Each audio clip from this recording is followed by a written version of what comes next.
Joining me now is Tulsi Gabbard, former Hawaii Congresswoman, a 2020 candidate for the Democratic nomination for president, and a Fox News contributor. Tulsi, this censorship game is political here.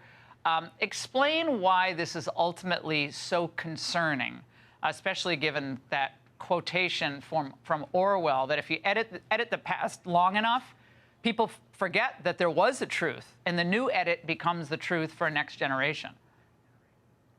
Yeah, Laura, there are so many reasons why this is dangerous, and the fact that it is political is exactly the problem. This is not a Democrat or Republican issue. We need common sense and honesty, and we unfortunately have politicians who are neither, and they are directly trying to politicize this issue for their own political gain in the next election. There are two distinct issues here that we're dealing with. Number one is parents who are taking action to protect their kids from activists who are trying to sexualize them in ages as young as 4 years old. I think when people actually read and hear the explicit sexual content in these books, it is absolutely shocking. The second issue here is censorship of views, whether they be political views, philosophical views, or views of history, and trying to keep information away from the American people. And what we're seeing here is the dishonesty of politicians who are equating these two. Now, I believe the American people have common sense, and the American people are smart enough to see through this insanity and to recognize what danger and threat this poses to our kids, but frankly to our democracy, where this open flow of information for Americans is critical. Well, how do you know the truth and what is not true if it's constantly being edited for whatever faddish sensibility, you know, is in vogue any given day? So, I mean, does the New York Times want its old articles that it wrote edited? Probably not, Tulsi, right? I mean, they're going to be off limits. They get to keep their old accounts. Naturally. Yeah. Now, here's and that right there is the insanity of this. That, you know, you were talking about, we're living in like this upside down world where good is bad and bad is good.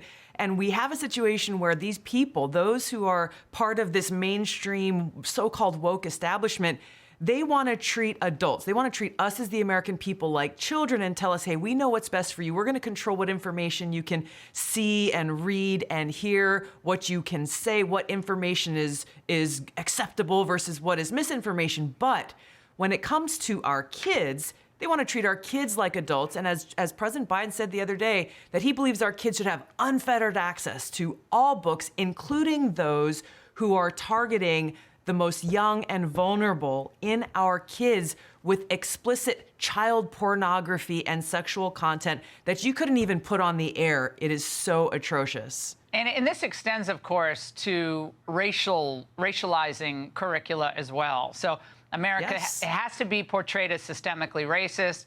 So it's, you know, it's a new founding of America under a new radical's vision of what America was and continues to be to this day. So it's ultimately, Tulsi, very pessimistic about our country and all the blessings we have, even with all our mistakes in the past.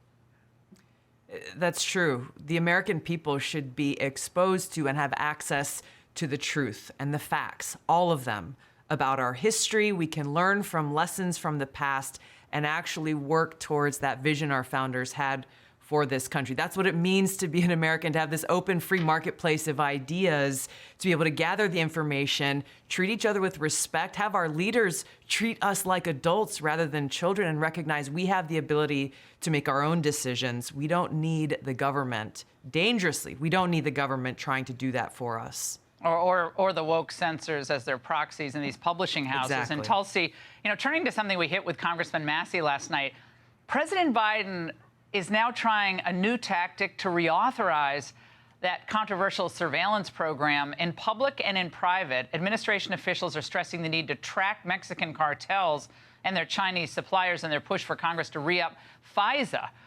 Section 702 specifically before it expires at the end of the year. So Tulsi, they want to use the cartels because they think, okay, we created this problem with the cartels. Now we're going to try to, you know, reauthorize FISA. Now, are those all noble intentions? No possibility for abuse, right? No, of course not. Of course they have the best of intentions. What I see when I see them doing this is they have declared the war against terrorism to be over, which was the reason that Section 702 and the secret FISA court was put in place in the first place, along with the Patriot Act, that we've shown has been abusing our civil liberties and privacy for so long. But they say the war on terrorism is over. And so now who's the bad guy that they have to use as an excuse to continue to abuse their power and violate our rights and civil liberties? They're exposing themselves and their own hunger for power and how much they don't care about the Constitution. They don't care about civil liberties. They don't care about the American people and our rights. It's all about themselves and their own corruption. And Tulsi, Republicans who are thinking of reauthorizing that, it's usually the establishment Bush types. So what's your message for them tonight? Listen, remember the oath that you took. When you entered that office, you swore an oath to the Constitution. That means something, and you need to uphold that oath to the American people. When you do things like this in the name of so-called national security, and you go against that oath, you go against the civil liberties of the American people, doesn't matter how much lip service you give to freedom and democracy and civil liberties, your action and your vote is what actually counts, and we are watching. Tulsi, thank you so much. Have a great weekend. Hey, Sean Hannity here. Hey, click here to subscribe to Fox News YouTube page and catch our hottest interviews and most compelling analysis. You will not get it anywhere else.